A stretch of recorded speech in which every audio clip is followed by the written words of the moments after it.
ये अंटार्कटिका है, सबसे रहस्यमय महाद्वीप जो मनुष्यों द्वारा अब तक अधिकतर अन्वेषित नहीं किया गया है।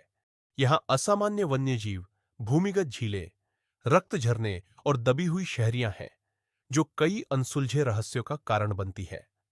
यहाँ की चरम स्थितियां, जहाँ तापमान 9-10 डिग्री सेल्सियस तक गिर जाता है और बर्फीले तूफान की गति 300 किलोमीटर प्रति घंटा तक पहुंच जाती है, यह सुनिश्चित करती है कि यहाँ कोई मनुष्य निवास नहीं करता। हालांकि अंटार्कटिका के एक सिरे से दूसरे सिरे की दूरी कनाडा के आर्कटिक से मेक्सिको तक की दूरी के बराबर है, जिससे यह यूरोप के आकार में रखने पर पांचवां सबसे बड़ा महाद्वीप बनता है। यह नॉर्वे और फिनलैंड से लेकर ईरान और इराक तक फैला होता और आयरलैंड को पार करते हुए मध्य अटलांटिक तक पहुंचता। अंटार्कटिका के सबसे निकट बसा स्थान उशुआया, अर्जेंटीना है, जो लगभग 1000 किलोमीटर दूर है। उशुआया तक पहुंचने के लिए यात्रियों को खतरनाक ट्रेक जलड़ मरुमध्य को पार करना पड़ता है, जहां चरम मौसम के दौरान लहरें 20 मीटर तक ऊंची हो सकती है। इसके बावजूद ये कठिन परिस्थितियां देशों को सदियों से अंटार्कटिका पर नियंत्रण के लिए प्रतिस्पर्धा करने से नहीं रोक सकी। फ्रांस दक्षिण पूर्वी कोने पर दावा करता है, नॉर्वे उत्तर में और ऑस्ट्रेलिया पूरे पूर्वी भाग पर दावा करता है, जबकि न्यूजीलैंड दक्षिणी क्षेत्र पर अधिकार जताता है। दूसरी ओर ब्रिटेन, चिली और अर्जेंटीना पश्चिमी क्षेत्रों पर अपने अधिकार की पुष्टि करते हैं। इस क्षेत्रीय प्रतिस्पर्धा से यह सवाल उठता है कि बर्फ के नीचे क्या छिपा है जो विश्व की महाशक्तियों का ध्यान आकर्षित करता है। क्या वहां कोई छिपा हुआ रहस्य है जो अब तक अन्वेषित है? आइए जानते हैं कि अंटार्कटिका की खोज सबसे पहले किसने की। यह इस पर निर्भर करता है कि आप किससे पूछते हैं। ब्रिटिश कहते हैं कि उन्होंने सबसे पहले अंटार्कटिका की खोज की, जबकि रूसी दावा करते हैं कि यह उन्होंने किया। मजेदार बात यह है कि अंटार्कटिका का जिक्र अरस्तू के समय से मिलता है, जो मानते थे कि पृथ्वी गोल है और इसके विपरीत ध्रुव है। 2021 में रॉयल सोसाइटी ऑफ न्यूजीलैंड के एक अध्ययन ने सुझाव दिया कि माउई लोग 7वीं शताब्दी में अंटार्कटिका तक पहुंचने वाले पहले इंसान हो सकते हैं, क्योंकि उनकी कहानियों में दक्षिण में एक बर्फीले क्षेत्र का उल्लेख है। लिखित इतिहास में ब्रिटिश अधिकारी जेम्स कुक पहले यूरोपीय थे जिन्होंने अंटार्कटिक सर्कल को पार किया। वह अंटार्कटिका से 130 किलोमीटर की दूरी तक पहुंच गए थे, लेकिन हिमखंडों और खतरनाक समुद्री परिस्थितियों के कारण वापस लौट आए। जब कुक अंटार्कटिका की पूरी यात्रा नहीं कर सके, तो कई अन्य खोजकर्ताओं ने भी कोशिश की और असफल रहे। अंततः 1819 में रूसी साम्राज्य ने खोजकर्ता फैबियन वॉन बेलिंगशाउजन को दुनिया के चारों ओर यात्रा पर भेजा और अगले वर्ष वह इस महाद्वीप को देखने वाले पहले आधुनिक व्यक्ति बने। बाद में 1911 में ब्रिटिश खोजकर्ता रॉबर्ट फॉल्कन स्कॉट ने अंटार्कटिका पर उतरकर 400 मील अंदर की यात्रा की, लेकिन खराब मौसम और भूख के कारण उन्हें वापस लौटना पड़ा, जिससे उनकी पूरी टीम की जान चली गई। यहां तक कि द्वितीय विश्व युद्ध के दौरान 1937 में हिटलर के आदेश पर जर्मन वायुसेना ने अंटार्कटिका में नाजी झंडे गिराए ताकि वहां नियंत्रण स्थापित किया जा सके। असली शोध कार्य द्वितीय विश्व युद्ध के बाद शुरू हुआ और तभी कुछ चौंकाने वाली खोजें की गई। इंपीरियल कॉलेज लंदन के वैज्ञानिकों ने जीवाश्मित लकड़ी की खोज की, जिससे पता चला कि लगभग 90 मिलियन साल पहले अंटार्कटिका एक गर्म महाद्वीप था जो घने जंगलों से ढका हुआ था, बिल्कुल अमेजन की तरह। लेकिन अब यह सब अंटार्कटिका की मोटी बर्फ की परत के नीचे दबा हुआ है, जो इसकी सतह का 98% से अधिक हिस्सा ढके हुए है। इस बर्फ की मोटाई 2 किलोमीटर से अधिक है और कुछ जगहों पर यह लगभग 5 किलोमीटर तक पहुंच जाती है, जो दुनिया की सबसे ऊंची इमारत बुर्ज खलीफा की 6 ऊंचाइयों के बराबर है। यही कारण है कि पृथ्वी के सभी ताजे पानी का 61% हिस्सा अंटार्कटिका की बर्फ की परत में बंद है।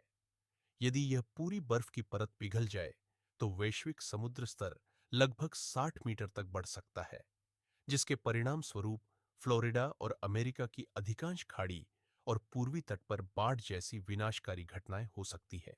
यह मोटी बर्फ की परत मानव आंखों से कई रहस्यों को छुपाए हुए है।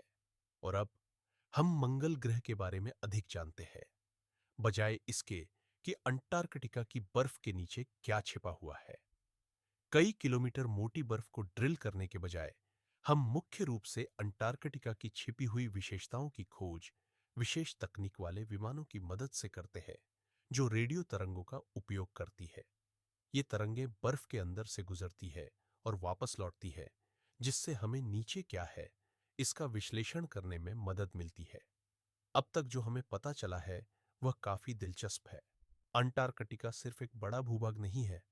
अगर बर्फ पिघल जाए तो ग्रेटर अंटार्कटिका ऑस्ट्रेलिया के आकार का हो जाएगा, जिसमें प्राचीन चट्टानें होंगी।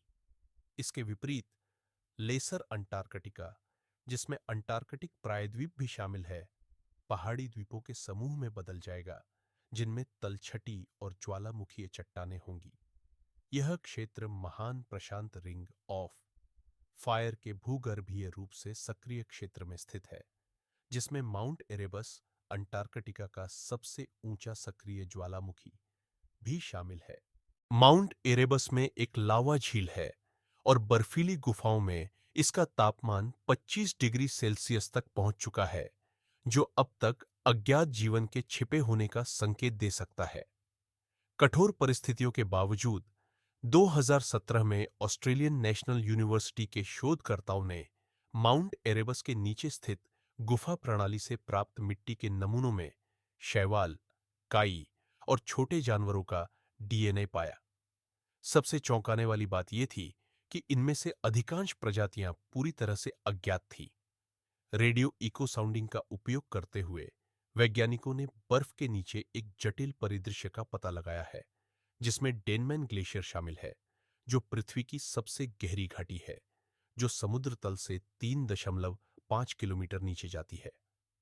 1950 के दशक के अंत में शोधकर्ताओं ने 600 मीटर से अधिक बर्फ के नीचे गाम्बर्तसेव पर्वतमाला की खोज की, जो 1200 किलोमीटर तक फैली हुई है और जिसकी चोटियां 2700 मीटर तक ऊंची है। इसके अतिरिक्त पूर्वी अंटार्कटिका में एक बड़ी गुरुत्वाकर्षण विसंगति भी पाई गई है। यह संकेत मिलता है कि वहां एक प्राचीन उल्कापिंड के प्रभाव से बना गड्ढा हो सकता है, जिसकी चौड़ाई 480 किलोमीटर है।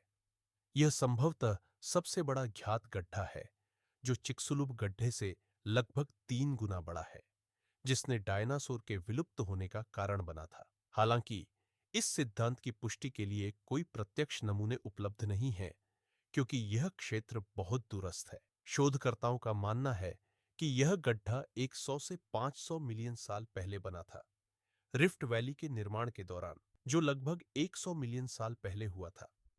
यह समय पर्मियन ट्रायसिक विलुप्ति घटना के साथ मेल खाता है, जिसने लगभग 252 मिलियन साल पहले 57% जैविक परिवारों और 81% समुद्री प्रजातियों को मिटा दिया था। लेकिन इससे भी अधिक चौंकाने वाली खोजें हैं। शोधकर्ताओं ने अंटार्कटिक बर्फ के नीचे लगभग 675 झीलों की खोज की है, जिनमें लेक वोस्टॉक सबसे बड़ी है, जो सतह से लगभग 4 किलोमीटर नीचे स्थित है और इसका पानी -3 डिग्री सेल्सियस पर है। लेक वोस्टॉक का पानी जमाव बिंदु से नीचे होने के बावजूद तरल बना रहता है। इसका कारण भूतापीय वेंट्स से मिलने वाली गर्मी है। यह प्राचीन झील कम से कम 1 करोड़ 50 लाख वर्षों से सील है और इसमें अनोखे जीवों के पाए जाने की संभावना है। 2012 में रूसी वैज्ञानिकों ने लगभग 4 किलोमीटर गहराई तक ड्रिल कर पानी के नमूने लिए, लेकिन उन्हें संदूषण के मुद्दों का सामना करना पड़ा, जिसमें अज्ञात बैक्टीरिया मिलने की संभावना थी। 2020 में शोधकर्ताओं ने फिर से नए बैक्टीरिया प्रजातियों की खोज की और आरआरएनए अनुक्रम मिला, जो लेक वोस्टोक में पाए जाने वाले मछली के समान था, जिससे एक अज्ञात मछली प्रजाति की उपस्थिति का संकेत मिला।